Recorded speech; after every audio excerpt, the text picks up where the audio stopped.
약 30년 전 미국에 대해 한 지정학자는 이렇게 이야기합니다. 미국 내부 활동에 지정학적 무질서를 유발하고 모든 종류의 분리주의와 인종, 사회 갈등을 조장, 모든 반체제 운동을 적극적으로 지원하여 미국 내부 정치 과정을 불안정하게 만들 것이다. 이는 동시에 미국 정치가들이 고립주의 성향을 지지하게 되는 의의가 있다. 오늘 소개할 인물은 알렉산드르 듀긴 그리고 그의 책 지정학의 기초입니다. 저희는 앞서 브레진스키의 거대한 체스판을 소개했습니다. 책의 4장 블랙홀에서는 러시아의 이야기가 담겨 있는데요. 여기서 등장하는 익숙하지만 낯선 단어가 있습니다. 바로 유라시아주의, 유럽과 아시아를 하나의 초대륙으로 아우르는 단어입니다. 그런데 여기에 주의가 붙게 되면 단순한 지리 개념이 아니라 러시아를 중심으로 유럽과 아시아를 잇는 독자적인 문명권이 존재한다는 사상으로 단어의 뜻이 변합니다. 이는 러시아의 지식인들과 정치인들에 의해 발전된 이념입니다. 브레진스키의 주장에 의하면 소련의 붕괴 이후 친서방주의가 초기 러시아를 주도하게 됐지만 불안정한 사회 분위기와 냉전시대 세계의 한 축을 이끌었다는 자존심이 무너지는 트라우마로 인해 곧 그 주도권은 인접 왜국 노선으로 바뀌게 됩니다. 인접 왜국, 즉 과거 소련의 일부였던 나라들에 대한 영향력을 유지하기 위한 행동입니다. 잃었던 자신감을 회복하기 위함이었죠. 이런 역사의 흐름 속에 다시 부상하게 된 게 바로 유라시아주의입니다. 그런데 이 유라시아주의 몇 년 전 우리에게 꽤 언급되었던 단어이기도 한데요. 기억나실지 모르겠습니다. 푸틴이 러시아를 침공하면서 그의 뒤에는 알렉산드르 듀긴이 있고 그가 바로 신유라시아주의의 대표 이론가로서 알려지게 되었었죠. 현대 지정학 사상에서 알렉산드르 듀긴만큼 논쟁적이고 도발적인 인물을 찾기란 쉽지 않습니다. 그래서인지 종종 서방 언론에서는 그를 푸틴의 라스푸틴이라고 부르기도 합니다. 이는 그가 러시아 민족주의, 정교회적 신비주의, 문명이론 등을 결합해 강력한 국제질서 구상을 펼쳐왔기 때문입니다. 특히 1997년에 출간된 그의 저서 지정학의 기초, 러시아의 지정학적 미래에는 그의 구상이 잘 담겨져 있습니다. 많은 전문가들은 그의 구상이 러시아의 전략에 상당한 영향을 미쳤음을 그의 책을 통해 알 수 있다고 하는데요. 듀긴의 지정학 사상은 해퍼드 맥킨더, 카를 하우스호퍼, 칼 슈미트와 같은 고전적 지정학자들의 이론에 깊이 뿌리를 두고 있습니다. 그는 세계를 두 개의 영원한 문명권으로 구분합니다. 하나는 대륙 세력, 심장부이며 유라시아 대륙과 러시아가 중심이 됩니다. 다른 하나는 해양 세력 또는 가장자리 권역으로 미국과 영국을 중심으로 한 해양 국가들이 대표됩니다. 듀긴은 이를 문명적, 형이상학적 대립으로 해석합니다. 대륙 세력은 위계와 전통을 중시하고 공동체 중심이며 정체성에 기반한 영적 질서를 추구합니다. 반면 해양 세력은 자유주의적이고 개인주의적이며 물질 중심의 글로벌리즘을 상징합니다. 영웅과 상인으로 상징되는 이 두 세력은 제로섬 게임의 문명 정쟁 상태에 놓여 있다고 그는 주장합니다. 듀긴은 리스본에서 블라디보스톡까지 이어지는 유라시아 제국을 꿈꾸며 구소련 국가들을 다시 통합하고 독일, 이란, 일본 등과 전략적 동맹을 맺는 것을 제안합니다. 이는 미국 주도의 세계 질서를 대체할 다극적 질서를 구축하기 위한 전략입니다. 또 듀긴이 반대하는 것은 단순한 정치 체제가 아닙니다. 그는 자유주의 체제를 철학적, 문명적 위협으로 인식합니다. 특히 미국식 자유주의는 전통, 공동체, 정체성을 파괴하며 민족적 자율성을 해친다고 비판합니다. 그는 보편적 가치나 인권이라는 개념 자체를 부정하고 각 문명은 각자의 진실과 규범에 따라 살아가야 한다는 문명 다원주의를 주장합니다. 그의 눈에 비친 미국은 소프트 파워와 문화 제국주의를 통해 다른 국가들을 잠식하는 제국입니다. 나토와 EU는 이 전략의 도구로 간주됩니다. 알렉산드르 두긴의 지정학의 기초에서 가장 구체적인 부분 중 하나는 바로 러시아가 각국의 지역과 어떻게 전략적으로 관계를 설정해야 하는가에 대한 청사진입니다. 이번에는 두긴이 각 국가 지역을 어떻게 바라보고 있으며 러시아가 어떤 전략으로 접근해야 한다고 주장하는지를 대륙별로 자세히 살펴보겠습니다. 유럽은 두긴이 가장 중요하게 여기는 전장터입니다.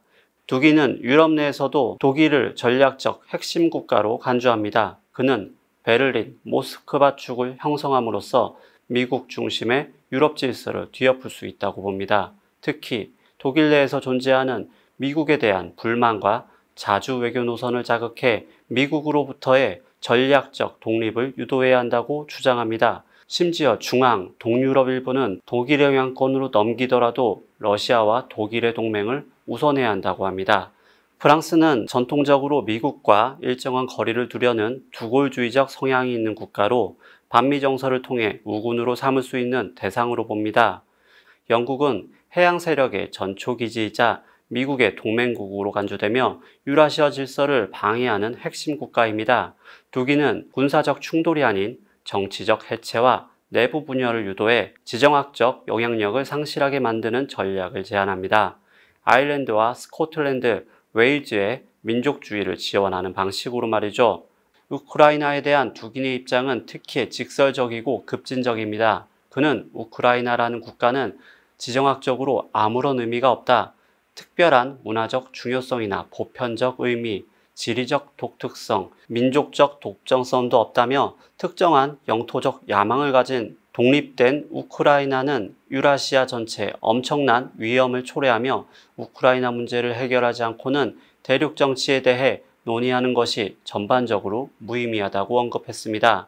따라서 두기는 우크라이나를 독립해서는 안 되는 국가라고 주장합니다.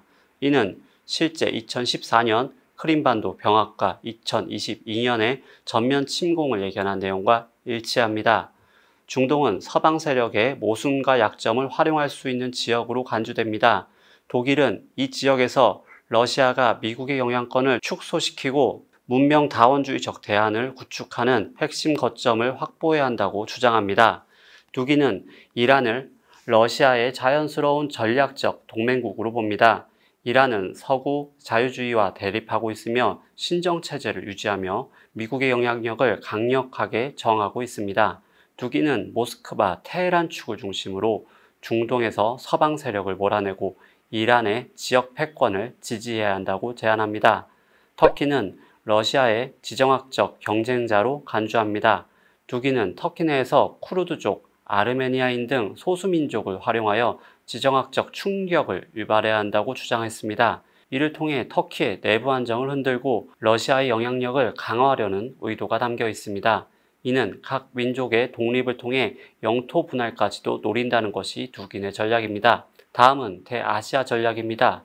두긴은 중국을 러시아의 남쪽에서 가장 위험한 지정학적 이웃이라고 경고했습니다. 그는 중국의 분할을 통해 러시아의 안보를 강화해야 한다고 주장했습니다. 특히 티벳, 신장, 몽골, 만주를 포함한 지역을 러시아의 안전지대로 삼아야 한다고 강조했습니다. 두기는 중국이 남쪽으로 팽창하도록 유도해야 한다고 제안합니다. 이를 통해 중국의 에너지를 분산시키고 러시아의 직접적인 충돌을 피하려는 전략입니다. 두기는 러시아와 일본이 공통의적인 미국에 맞서 협력할 수 있다고 보았습니다. 이를 위해 그는 러시아가 일본과 모스크바, 도쿄 축을 형성함으로써 미국의 영향권을 아시아에서 약화시키는 전략을 제안했습니다. 두기는 러시아가 쿠릴 열도를 일본에 반환할 것을 고려할 수도 있다고 언급했습니다. 그는 일본이 1930년대에 계획했던 태평양 지역에서의 신질서를 다시 추진하도록 장려해야 한다고 주장합니다. 이를 통해 일본의 에너지를 남쪽으로 분산시키고 러시아와의 직접적인 충돌을 피하려는 전략입니다.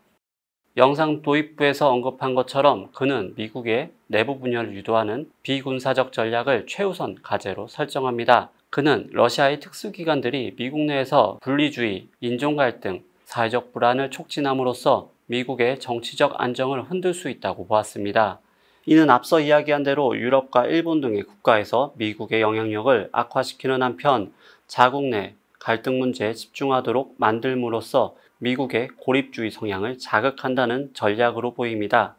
그렇게 되면 러시아가 더 넓은 공간에서 전략을 펼칠 수 있게 됩니다. 지정학의 기초는 서방에서 제국주의적이며 전체주의적 세계관이라는 이유로 강한 비판을 받았습니다. 민족주의, 전통주의, 신비주의가 결합된 그의 사상은 파시즘과 유사하다는 평가도 받고 있습니다. 그는 율리우스 에볼라와 같은 극우 철학자들을 인용하고 오컬트 전통에 대한 언급도 자주 했는데 이는 학계와 언론의 우려를 더욱 키우고 있습니다. 그럼에도 불구하고 이 책은 러시아 군사학교에서 교재로 사용되었다는 보도가 있었으며 푸틴 정부의 외교 전략에서도 두긴 사상의 흔적이 포착됩니다. 특히 우크라이나에 대한 시각, 서방의 분열 전략은 현실 정책과 일부 일치하는 양상을 보입니다. 알렉산드르 두긴의 지정학의 기초는 단순한 학술서가 아니라 자유주의 세계 질서에 대한 반격이자 선언문입니다. 전통과 민족, 다극 질서를 외치는 이들에게는 강력한 영감을 주지만 동시에 세계를 갈등과 대립의 구도로 고정시키는 위험한 설계도이기도 합니다. 이 책이 주장하는 내용에 동의하든 그렇지 않든 우리는 이러한 사상이 국제정치의 현실에 어떤 영향을 미치고 있는지를 이해할 필요가 있습니다. 끝까지 시청해 주셔서 감사합니다.